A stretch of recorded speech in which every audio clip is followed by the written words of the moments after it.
안녕하세요. 실력의 마지막 한 조각 매스원 수학의 최민우입니다. 자, 지금 시험 기간이 한참이죠. 아직 시험이 끝난 학교도 있고 그리고 끝나지 않은 학교도 있을 거예요. 그리고 그 중에서 오늘은 안양권에서 그 시험이 가장 먼저 끝난 부흥중학교 3학년 우리 중간고사를 한번 분석해 보려고 합니다. 이렇게 생각하실 수 있을 거예요. 끝난 시험인데 봐서 뭐하나 라고 생각하시는 학생 여러분들이나 또는 학부모 여러분들 계실 텐데, 사실 끝난 시험이지만 어떤 문제가 나왔고 그것을 다시 한번 분석해 보고, 또 우리가 이 영상을 보고 계실 부흥중 2학년 학생 여러분들은 내년에 내가 볼 시험이 어떻게 출제가 될 거다라는 경향을 미리 볼 수 있는 그런 시간이 될 수 있을 거라고 생각을 해요. 그래서 오늘은 부흥중 3학년 지금 바로 시작해 보도록 하겠습니다. 자, 우선 목차 보시겠습니다. 부흥중 3학년 2학기 중간고사 총 6개 항목으로 진행할 거고요. 맨 처음에 보실 거는 중간고사 개요입니다. 그리고 두 번째 출제 분석 분포 형태를 보시면서 이번에 어떤 문항 중심으로 나왔는지를 보시게 될 거예요.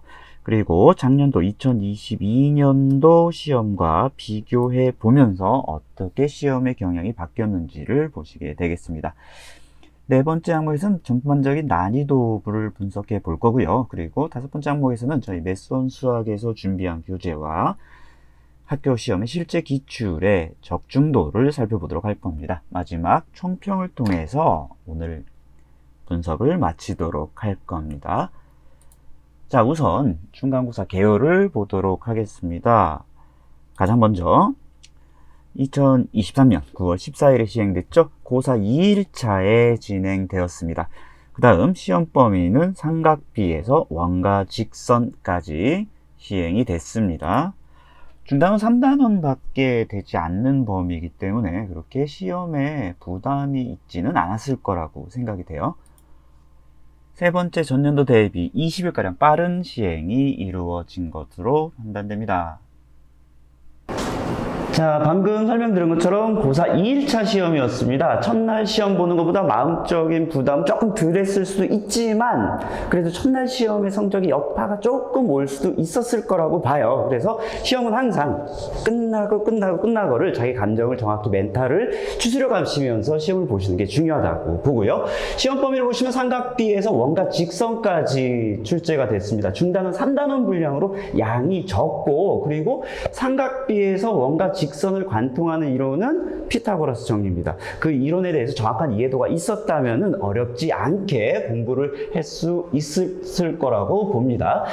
전년도 대비 20일가량 빠른 시험이었어요. 작년에는 10월 5일이 시험이었는데 올해는 9월 14일 시험이어서 조금 시험 기간이 빨랐습니다. 그렇지만은 20일가량 빠른다고 해서 시험이 난이도가 어렵진 않았기 때문에 3단원 분량의 공부하는 데 있어서는 그렇게 큰 무리는 없었을 거라고 생각이 됩니다. 다음은 출제 유형 분석을 보도록 하시겠습니다.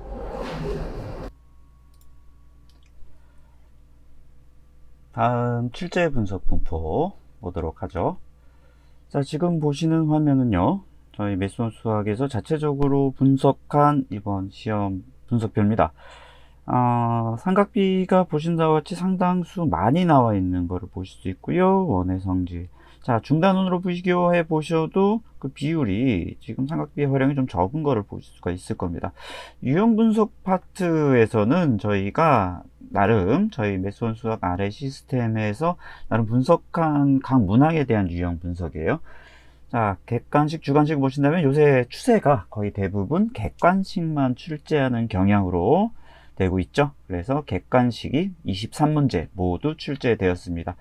난이도를 보시고 출제 유형을 보실 수가 있는데 지금 컴퓨터 화면으로나 아니면 핸드폰 화면으로 보시기에 조금 힘드실 수가 있을 거예요. 이게 영상이기 때문에. 그래서 이 화면은 저희 매스원 수학에서 블로그에 각 학교의 시험이 끝나면 항상 업로드 해 놓으니까 그 매스원 수학 블로그 방문하셔서 직접 눈으로 봐주시면 좋을 것 같습니다. 자, 이제 대단원 출제율을 보도록 하겠습니다. 대단원 출제율 원의 성질에서 39%, 삼각비에서 61%, 그리고 중단원 출제율 원과 직선의 39%. 자, 여기서 중요한 게 삼각비 61%의 상황 중에서 삼각비가 44%, 삼각비의 활용이 17%만 나와 있다는 점에 주목해 주시면 고맙겠습니다. 자, 앞서 말씀드린 것처럼 삼각비 61%가 두 개의 중단원으로 나눠져 있죠. 삼각비와 삼각비 활용. 그런데 이번 시험에서는 삼각비 활용이 17%로 상당히 출제율이 적습니다. 삼각비 자체의 출제도를 좀 높였고요. 원과 직선 부분은 크게 변화가 없고, 그리고 내년에도 원과 직선 파트는 크게 변화 없이 39% 분량을 맞출 거라고 보고 있습니다. 다만 삼각비의 활용은 잠시 후에 작년 시험과 비교해서 좀 더 자세히 분석을 해드리겠지만 삼각비 활용 부분이 극단적으로 적어졌는데 이건 작년과는 조금 다른 경향이었다라고 볼 수가 있고요. 삼각비하고 삼각비 활용 분포가 달라졌기 때문에 조금 더 이론에 대한 이해도를 높이는 학습을 했어야 한다라고 볼 수가 있을 겁니다. 자, 그렇다면 작년 시험은 어떻게 나왔고 그리고 작년과 올해는 어떤 변화가 있었는지를 살펴보도록 하겠습니다. 작년 시험과 비교해 보도록 하죠. 자, 시행일은 작년 10월 5일 그리고 올해 9월 14일 대략 20일 정도 차이가 좀 시험이 빨라진 거를 볼 수가 있을 겁니다. 총 문항수는 둘 다 23문항으로 유지되고 있고요. 그리고 범위는 작년하고 올해 동일하게 삼각비에서 원과 직선까지 나와 있는 걸로 판단됩니다. 자, 중단원별 비교, 출제 범위, 출제 유형, 여러 가지가 있겠지만, 우리가 지금 문항수에 대해서 조금 지켜볼 필요가 있는데요.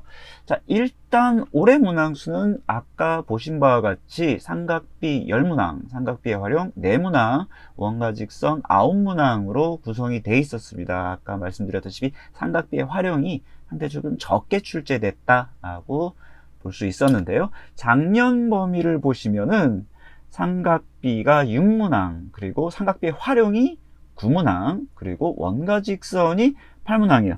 삼각비의 활용이 총 5문항이 다운됐습니다. 그리고 5문항 다운된 게 삼각비와 원과 직선으로 분할된 거를 알 수가 있습니다. 네, 작년 시험하고 비교를 했을 때 방금 보신 영상에서 그대로 나왔지만은 삼각비의 활용 부분이 5문항이 다운됐습니다. 요거를 조금 좀 자세히 들여다볼 필요가 있을 것 같아요. 사실 삼각비의 활용은 호불호가 좀 강한 단원입니다. 왜냐하면 삼각비의 활용을 이제 공식 자체를 잘 받아들여서 하시는 학생들에게는 조금 쉽게 느껴질 수도 있고, 하지만 이게 조금 어느 수준으로 올라가게 되면은 삼각비의 활용의 이론 자체를 정확히 판단하는 학생에게 강점을 보일 수가 있습니다. 그래서 삼각비의 활용 부분에 대해서 사실상 활용이기 때문에 학생들이 느끼는 심적 부담은 조금 더 큽니다. 근데 그 부담이 작년 9문항에서 올해 4문항으로 다운됐다. 그러니까 작년에 비해서 전반적인 난이도가 조금은 낮춰지지 않았는가라고 저희 자체적으로 판단을 하고 있습니다. 삼각비 문항이 오히려 늘었고 삼각비 활용 문항이 줄어들었고, 그리고 원과 직선은 거의 8문항, 9문항 거의 비슷하게 출제가 됐기 때문에 원과 직선에 대해서 출제 경향은 바뀌지 않을 겁니다. 근데 내년에 2024년에 중3 부흥중이 과연 어떻게 될 건지는 이 부분에 대해서 조금 판단을 해주셔야 되는데, 사실 삼각비의 활용이 많다 적다에 대한 부담, 공식을 많이 외워야 된다, 못 외워도 된다 이런 부담이 아니라 삼각비 자체의 이해도를 높여서 어떤 경향이 있든 간에 받아들여서 문제를 풀 수 있는 습관을 길러줘야 된다고 저희 쪽에서는 판단을 하고 있습니다. 자, 그렇다면 이번엔 난이도 분석을 진행해 보도록 하겠습니다. 난이도 분석입니다. 출제 난이도 그리고 출제 유형 두 개 총괄해서 동시에 보도록 하죠. 출제 난이도, 아까 말씀드렸다시피 삼각비의 활용수가 줄어들면서 상난이도에서 좀 다운이 되어 있는 상태, 그래서 중난이도에 좀 죄송합니다, 중난이도에 몰려 있는 점을 알 수가 있고요. 그리고 출제 유형 부분에서 역시 일반, 특별히 응용을 해서 문제를 꼰다거나 이론 자체에서 문제를 쉽게 낸다는 게 아니라 그냥 전형적인 일반 유형 문제로 출제됐음을 알 수가 있습니다. 이 부분을 좀 자세히 들여다볼 필요가 있어요. 중난이도가 올라갔다, 상난이도, 하난이도가 내려갔다라는 것은 시험 전체적인 풀재 경향을 좀 평이하게 잡았다라고 보셔야 됩니다. 일반이라고 지금 표시되어 있는데 일반은 조금 직관적으로 풀 수 있는 문제들이라고 보시면 돼요. 직관적으로 우리가 그렇게 꼬임이 없는, 응용을 해서 조금 문제를 꼬는 경향이 없고, 그렇다고 해서 이론 자체로 그냥 내는 쉬운 문항이 아니라 일반적인 전형적인 유형으로 문제를 출제했다. 출제 난이도하고 같이 비교해서 보신다면 전반적인 난이도는 중간 난이도로 쏠리고 있다라고 여러분이 보시면 될 것 같아요. 이 부분은 사실은 작년에도 조금 그랬습니다. 활용 파트가 많았지만은 활용 자체 공식을 직관적으로 쓸 수 있는 문제를 줬거든요. 그러니까 그 부분에서 난이도가 작년에도 역시 평이했고, 부흥중 난이도는 이렇게 쭉 조금 평이하게 가지 않나. 뭐 중간에 뭐 수학 선생님이 바뀐다거나 뭐 교장 선생님이 바뀌어서 갑자기 난이도를 좀 더 어렵게 내! 라고 하지 않는 이상은 큰 변화는 없을 거로 판단이 됩니다. 매수원 적중입니다. 자, 매수원 적중, 매수원 자체 모의고사 출제 문항과 부흥중 3학년 2번, 3번 문항을 비교해 보도록 하겠습니다. 매수원 자체 모의고사에서 9번 문항이었죠. 그리고 부흥중 3번 문항. 자, 둘 다 반지름 길이 1인 4분원에 관련된 문제인데요. 4분원에 관련된 문제는 저희 학원에서도 상당히 강조해서 출제를 하고 있습니다. 왜냐하면 반드시 출제되는 유형, 보편적인 유형, 관행적인 유형이기 때문에 이 부분 상당히 신경 쓰고 있었는데 마침 아예 그림까지 동일하게 출제가 됐습니다. 자, 이 문제는 사실상 이렇게 봐주시면 돼요. 삼각 비문제지만 학생들이 4분원 안에서 삼각 이 일반 함수의 좌표를 알아내는, 즉 그냥 단순히 길이 요 놈의 점 B에 대한 위치를 우리는 공간좌표, 평면좌표 안에서 어떻게 표현할 수 있느냐에 대한 질문이었고요. 저희가 모의고사에서 이미 풀었던 문항이 그대로 출제됐음을 알 수가 있습니다. 자, 매수원 죽중 두 번째입니다. 매수원 자체 모의고사 문항 2번 문항이었죠. 각 A가 예각인 경우에 대한 문항인데요. 부흥중 3번, 6번 문항, 선생님 조금 다르지 않나요? 라고 할 수가 있을 텐데, 이게 사실은 같은 얘기예요. A가 예각일 때라 그랬고, A를 예각이 아닌 0에서 45도로 표현했을 뿐. 그리고 사실 요 문항은 역시 저희가 항상 강조하는 문항 중에 하나인데, 요 문항이 이제 3학년 1학기 루트 A의 제곱에 관한 이론에서 주로 출제가 되던 문항이에요. A가 0보다 크면은 A로, A가 0보다 작다면 마이너스 A로 표시한다. 즉 통째로 제곱된 놈의 음양, 대소에 대해 양 0보다 크다, 0보다 작다에 대해서 판단한 문제인데, 이 이론을 삼각비 어떤 조금 전에 봤던 4분원의 그 형태에서 조금 확장을 시킨 건데요. 삼각비에서 0도에서 45도까지 어느 각이 크냐, 그래서 삼각비의 대소관계에 관한 문제와 요 3학년 1학기 이론이 합쳐지기 때문에 사실 출제자 입장에서는 상당히 좀 좋은 문제라고 볼 수가 있죠. 여러 가지 이론을 한꺼번에 확인할 수 있는 형태니까 좀 좋은 문항이었다라고 볼 수가 있어서 저희가 신경 썼었는데 역시 출제, 적중되었습니다. 자, 매수원 적중 세 번째입니다. 이거는 이제 원과 직선 쪽의 출제 문제인데요. 원의 일부를 잘라서 나오는 문제죠. 근데 보시면 아시겠지만, 예, 똑같습니다. 원의 일부를 가서 원의 중심으로 선을 이어서 반지름의 길이를 나타내는 문제. 아예 풀이 과정마저 일치하는 형태로 매수원 적중했습니다. 얘는 저희가 엄선한, 저희가 이제 매수원 수학에서 시험 기간에 저희가 엄선해서 학생들에게 이제 공급을 하는 내신 교재에서 정확히 적중된 문제라고 볼 수가 있습니다. 자, 매수원 적중 네 번째 문항입니다. 지금 보시면 역시 이것도 이제 내신 교재, 저희 자체 엄선 내신 교재에서 나온 문제인데요. 보시면 아시겠지만 거울을 보는 것 같죠? 좌우 대칭 거울 보는 것 같을 겁니다. 길이, 수치 완벽하게 동일하고요. 사실 아까 조금 전에 봤던 원가직선 원의 일부 문제하고 똑같죠. 거의 답도 거의가 아니라 거의 완벽하게 답까지 일치하는 형태. 뭐, 요 형태의 문제도 저희가 학생들이 상당히 주의를 주는 문제예요. 역시 피타고라스 정리에 연결이 될 수 있는 문제고, 삼각비에서도 이제 저희가 아까도 말씀을 드렸다시피 상당히 이 피타고라스 정리하고 한 세트 단원이라고 보시면 됩니다. 그래서 저희가 상당히 주의 깊게 지켜봤고, 그리고 학생들에게 주의를 줬던 문제인데 역시 적중했습니다.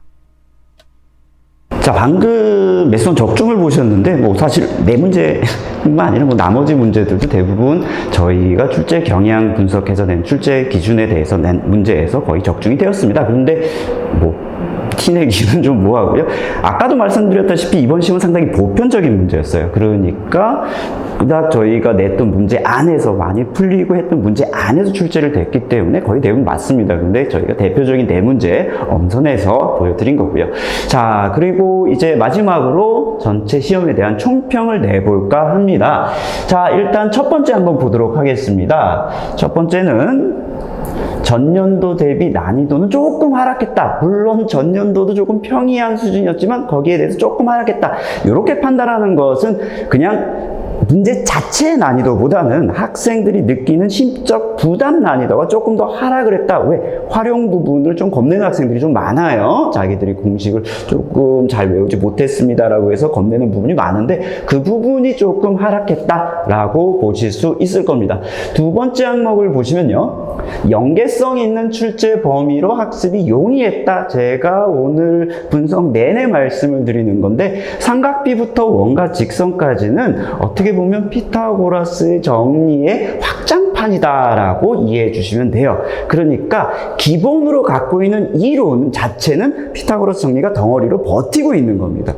그놈을 가지고 확장을 해서 삼각비 원과 직선으로 가기 때문에 조금 깊이 있는 학습을 한 학생이라면 둘 사이의 관계를 이해하고 그리고 학습하는 데 조금 더 용이하게 공부를 할 수 있지 않았을까라고 저희는 판단하고 있습니다.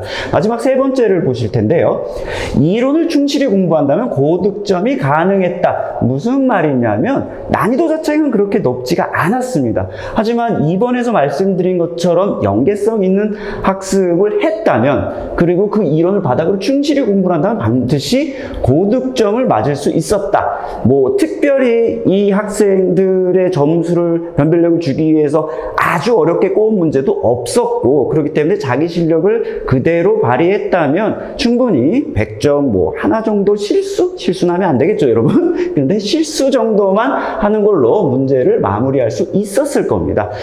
자, 오늘은 이렇게 해서 부흥 중에 전반적인 이번 시험을 한번 알아봤고요. 뭐 다음번에는 다른 시험 분석으로 다시 한번 찾아와서 여러분에게 조금 도움이 되고자 노력을 해보도록 하겠습니다. 중3 학생들은 이 시험이 끝났다고 해서 그냥 책 덮고 신난다라고 하지 마시고 자기가 조금 약했던 부분이 뭔지 내가 이 문제 틀렸는데 왜 틀리고 어떤 이론이 약했는지를 좀 살펴보는 계기가 되셨으면 좋겠고 그리고 부흥 중 2학년 학생들은 내년엔 저런 식으로 준비를 해야겠구나 라는 시간이 되었었으면 저희는 감사하겠습니다.